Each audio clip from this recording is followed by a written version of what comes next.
Some of y'all don't believe that aiding and abetting escaped criminals will get you caught up, will get you put in jail, will get you fined and doing some hard time. Well, don't listen to me. Listen to the Louisiana Attorney General, because she'll just break it down to you. Don't forget to like, share, comment, and subscribe. And when you do subscribe, hit the notification bell. So every time I drop a video, you will be the first to know about it. Let's hit it. A manhunt also underway for the remaining two fugitives who escaped from that New Orleans jail nearly 2 weeks ago now. Police say they should be considered armed and dangerous. Let's bring in Louisiana Attorney General Liz Murrill for more on this. Madam Attorney General, thanks very much for being with us. So the two inmates who remain at large are Derek Groves, convicted of multiple murders. He was awaiting sentencing. To say that he is dangerous, excuse me, would be an understatement. The other one is Antoine Massie. He's considered a bit of a Houdini by many people because. You know what? You look at these, and both of these guys committed crimes or accused of committed crimes or what have you. But let's say you can't judge a book by its cover. I say you can, because you have to, especially with guys with facial tattoos, neck tattoos. Dude ain't really trying to get a job or be a productive member of society. They got a video out of him at a pool or riding around with his homeboy. A lot of people believe that that's a current video. I don't, because if it was, he would have been caught by now. And if you go by what he said he hadn't swam in like 14 summers. If you go by the timeline,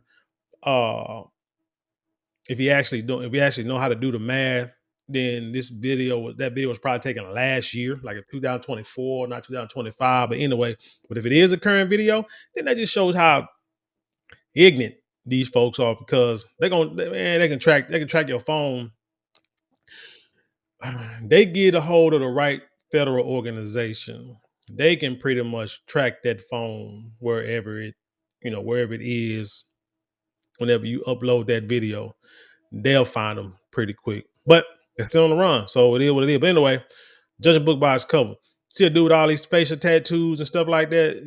You would think that he was the one convicted of the multiple deletions and awaiting sentencing. And this brother here with no tattoo, he's got neck tattoos. That's why a lot of times they say don't, you know what I'm saying, people are skin color darker shouldn't be getting like them skin bunch of tattoos with colors in it, because it don't come out right, it don't show right. But it is what it is. But anyway, regardless, that's just off topic on topic. Let's continue. Because he is a multiple escape artist. Are you confident that these two will be recaptured?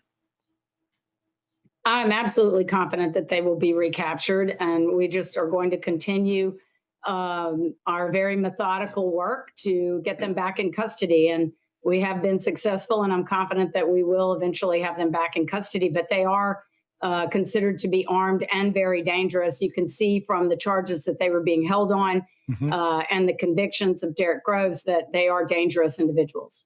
So you see, notice the terminology. You know what I'm saying?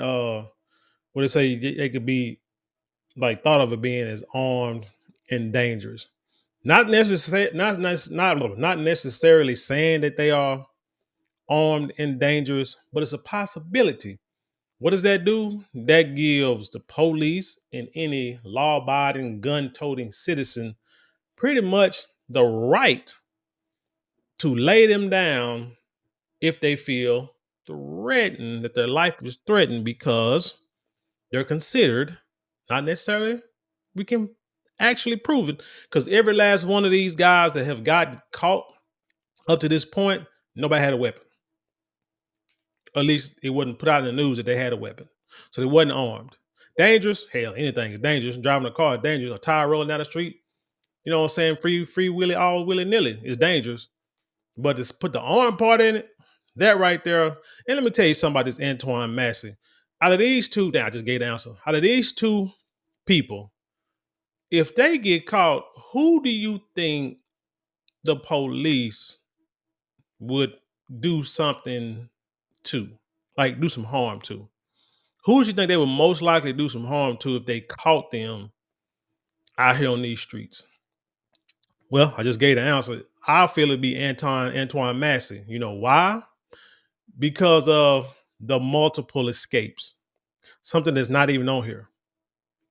Because one thing about them police is they don't like to be made fools of.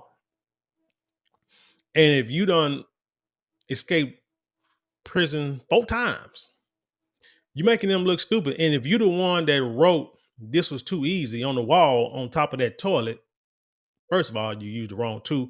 What's up with the education system? My God, they gotta revamp that. But if he's the one that wrote "this is too easy" or was too easy on top of that toilet when they where they escaped from, oh, you don't piss some people off, like for real. And then if you are making videos out there on them streets, you know what I'm saying, mocking law enforcement because they can't catch you, yeah, they are gonna be highly pissed. Derrick Rose, you ain't heard nothing from him. You don't even know if he's still alive. They put a video of him rapping, but I think that was like years ago, you know what I'm saying, a few years ago. So it wasn't nothing recent. But this guy here, if anything would happen bad to either one of these guys, it would be Antoine, Massie, if they still alive. So we had yesterday that dramatic video of the arrest of 2 of the escaped inmates in Texas. They were taken down by local authorities in Walker County, which is north of Houston. Quite dramatic video, is it? And like I told y'all about, I'm not gonna keep stopping, but man, they try to hit a brother with these copyrights because these videos play too long. So I'm gonna put, I'm gonna post this video in the description box. Y'all can watch it in its entirety. But I told y'all the other day, Huntsville is where like the big prison in Texas is, like right off I-45. And it's where, they house like, violent criminals, lifers and stuff like that. And also is where they do, I don't know, what do you call that? Where like, I don't want to say booking, but like when they house you there and then they're going to send you out to another prison, or if you're going to get out of certain prisons, they'll send you to Huntsville and, let you out there and stuff like that. I don't know what that's called. I don't want to know nothing about that part. No, nothing about that life. But yeah, so Huntsville, they got the manpower to hunt you down and get you if you out there because the hell of prison out there. So they got to have that. So getting caught in Huntsville, pretty ironic. To multiple gunpoint. They were dragged out of a car and taken back into custody, thankfully, with no bloodshed. But the fact that they got a few hundred miles away, does that give you consideration that the 2 remaining fugitives may have gotten even further away? Or do you think they could even still be hanging around Orleans Parish? There's always been the possibility that they have moved to another state. If they had some help, that vehicle that these individuals were driving was rented in New Orleans, as I appreciated, and driven to the Texas area around Houston. So they absolutely could be moving to other areas. I alerted my colleagues in the This is going to go real deep because how in the heck did they rent a car? States surrounding Louisiana immediately after the jailbreak to be on alert and to notify their law enforcement partners that these individuals could be coming to their states. And so we've been chasing down those leads from the very beginning to try and identify any known associates in states that may be neighbors of ours. So a really interesting and I would also volunteer troubling aspect of all of this is that 14 people have been arrested so far for allegedly aiding and abetting. Let's see what we got. Oh, there go Emmett Weber. That's a big boy. Oh, the picture they showed, it was like a little bitty skinny silhouette. So what do I see here? Where's the boy's daddy at? Because there was a Van Buren senior. Oh, that's him. Damn. Oh, damn. I thought that was a female. My bad. God almighty. Okay, those are the first 4 right here. Those are the first 2. That's the grandmother. Casey was in the car with one of them.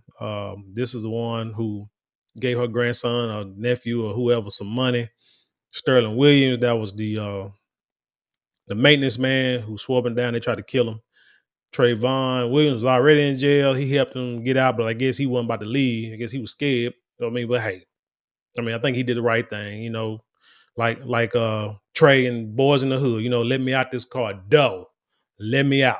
I think that's probably what he did, but he helped him escape, so gotta go. Emmett Weber, that's a big boy. So like I say, you look at all these out of 2, 4, 14, 1, 2, 3, 4 were men and 10 were women. And we've got into this too about the women always want to help somebody. The nurturing spirit nature of a woman is to do that, even for the worst of us.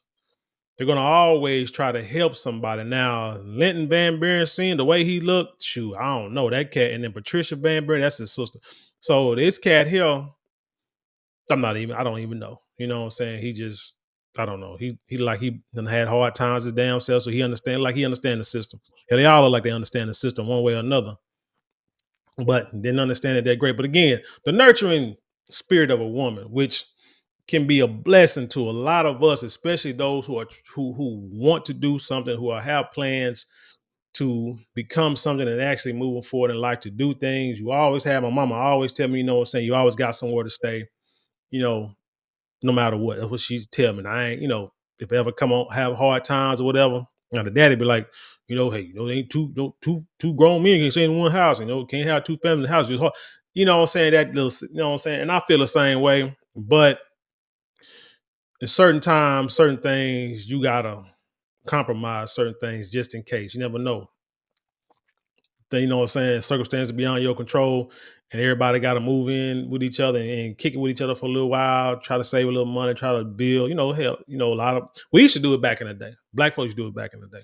We don't do it too much no more. Now we want to live free for some dang on reason and don't like our families. But usually cultures that try to build themselves up in this country, that's how they start. And then they create whole neighborhoods, and then they create stores, and then they just create whole communities and businesses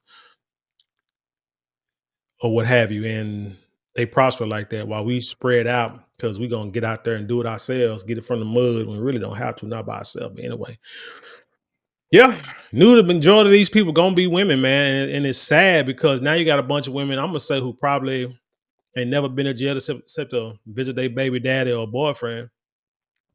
Now they're being arrested and charged for harboring, aiding and abetting a fugitive. As a matter of fact, we're going to get into that here shortly. The escape itself or the escapees. Do you believe that these people were sympathetic to the escapees? Were they coerced? I think they were sympathetic. I mean, some of them are relatives of individuals who are escapees. One of them is, I think, a father of one of them. One may be a sister.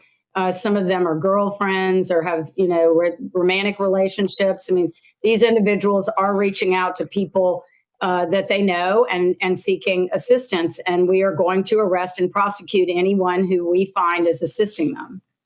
So questions have been raised about the conditions in this jail. I mean, it's a fairly modern jail, but the fact that 10 of them were housed in the first floor instead of upper floors as protocol would demand, and the fact that they managed to get out en masse. We talked to... Hold on. I don't want to get into that right now. I want to stick to the aiding and abetting and harboring. And I'm going to go to Chat GTP. Y'all not going to see that. Matter of fact, hold on. Let's see what I want to do before I do that. We'll keep it on this picture because I want y'all just to get an understanding of what you're looking at and what's about to happen. So I hit Chat GPT up. I tell you all the time. Got any questions? Got any ideas? Need to know some information? Look it up.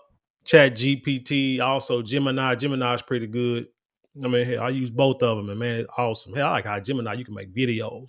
That is crazy with that VO3. Man, that's crazy. But anyway, this is I asked in Louisiana. I asked this, say, what's the punishment of aiding and abetting the escaped inmates in Louisiana? And it says in Louisiana, aiding and abetting the escape of inmates is addressed under specific statutes with penalties varying based on the nature of the assistance and circumstances of the escape. Let's see, assisting escape. Now, this is for like the brother that, let's see, the who was it? The Sterling Williams and Trayvon Williams. I don't know if they related. I don't know. But those are the two that were in the jail that helped the other guys escape. I said a public officer permitting the escape of a prisoner in their custody. Oh, assistant under Louisiana revised statute, assisting escapees encompasses one, a public officer permitting the escape of a prisoner in their custody through activity, assistance, or intentional failure to act. Number two, any person actively assisting someone in legal custody with the intent to aid in their escape. The penalties for this: an individual convicted of assisting escape may face a fine up to $3,000. Now, can you imagine a maintenance worker having to pay $3,000? And probably for each person that escaped. Now, think about that. He'll probably get the harder penalty, financial penalty, because each person that he let out, he's gonna get charged for individually. Just like the lady, like the two ladies who's helped the first, like three of I think the first three that got caught, the first few got caught. Well, those two ladies that got arrested, one had like $1 million fine bail, the other one had like a bond, and the other one had like $2 million. Well, that's probably because the one with the $2 million was riding around with two of the escape convicts, and the other one had only rode around with one. So understand, each person that you help is a fine, just like they giving $20,000 for each one of them one of them that you help capture. Because let's say one person got like $60,000 because he helped, capture and help in the arrest and capture of three of the escapees. I mean, hey, got to go both ways, right? Imprisonment with or without hard labor for up to 5 years, or both. So you got these women who are out here, probably, I'm just going to say it, probably are not making 100,000, especially, come on now, we're talking about Louisiana. And we ain't just talking about black women, we're talking about people in general living in Louisiana, that part of Louisiana. I'm going to say the majority of these people are not high income earners, probably not highly educated, and I mean like college degree, multiple college degrees or what have you. You know what I'm saying? Not married, except Linton Van Buren. I think he married to one of these women, either Lanika or Patricia. I'm not sure. No, I think one of them probably the dude's cousin. Anyway, they're all either girlfriends or family members. And you think that you got $3,000 to just give the courts? That's a fine. We ain't talking about court fees, lawyer costs, and things of that nature. So $3,000 is probably, let's just be honest, if you average 20, 30,000 a year, 10%, anywhere from 10 to 20%, 10 to 15% of your income, annual income, right here. But you ain't gotta worry about that no more, because you might get imprisonment with or without hard labor for up to 5 years. So now you got people who are in the courts for what? Oh, this is for like assistance. So let's talk about the three people. Well, if we're talking to people that's in there, so I don't know if Emmett Weber was out. He might have been, but that Trayvon Williams, well, he was already there, so it don't matter to him. He's going to extend his time. Sterling Williams, he was already working there, so he just get thrown a orange jumpsuit and keep it pushing. Or they might give him probation and stuff, but still, you in the system. That's the problem. Even if they get probation, because, like I said, I mean, they family members.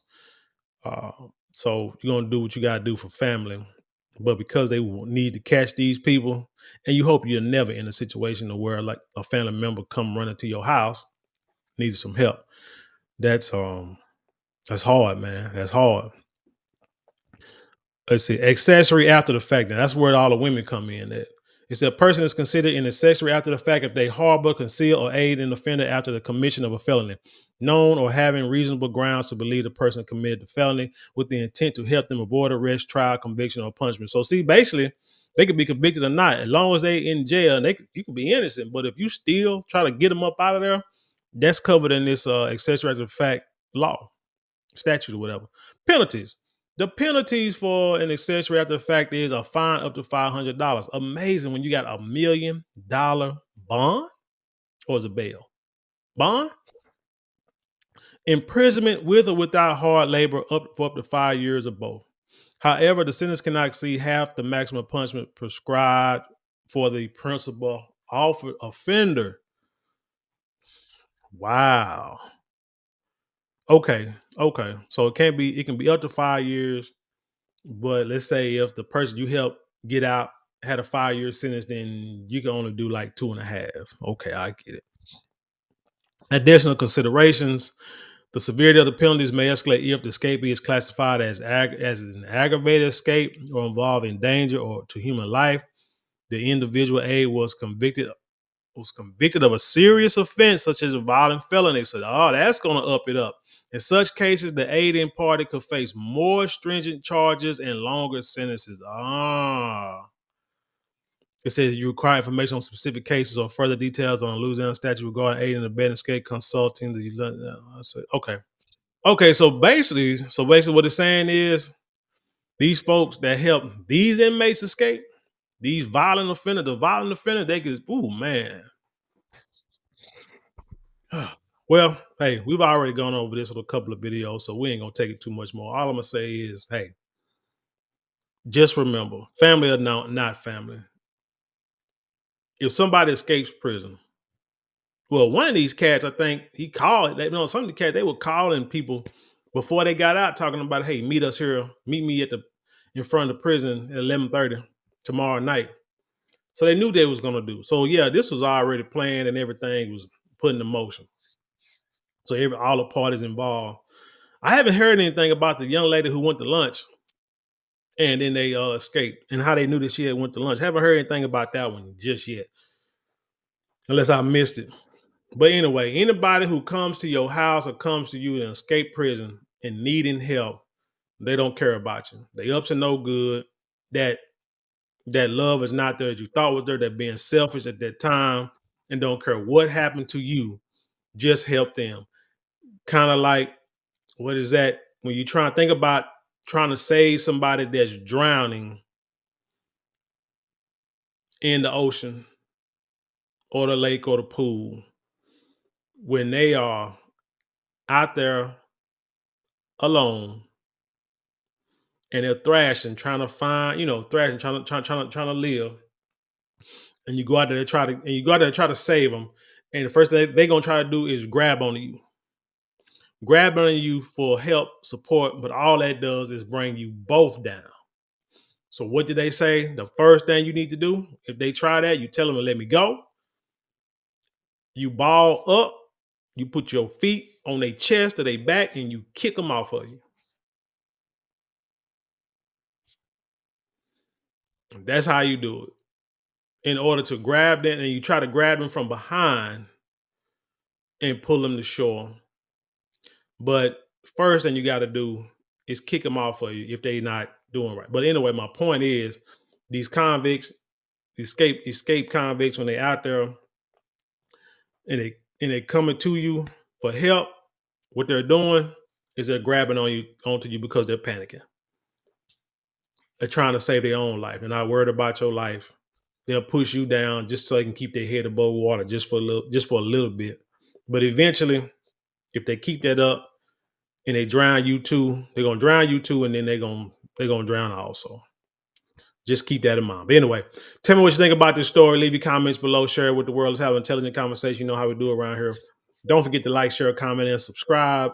Those 4 things cost you maybe a couple of minutes out your day, but it means the world to us here at this channel. If you would like to support us financially, you can always give a super thanks, super chat, super stickers, or you can go to the description box. There are links there you can click on to help support us that way. Now, if you would like something tangible for your dollars, and a lot of people do, you can go to marlonmorale.com. You can go to our Shopify store, or you can hit the shop button below and check out all our luxury products. We got fragrances that last all day. We got beard products. We got silk products, 100% silk products, handbags, and so much more. Check it out. You will not be disappointed. And with that being said, I leave you in peace, and I'll see you on the other side.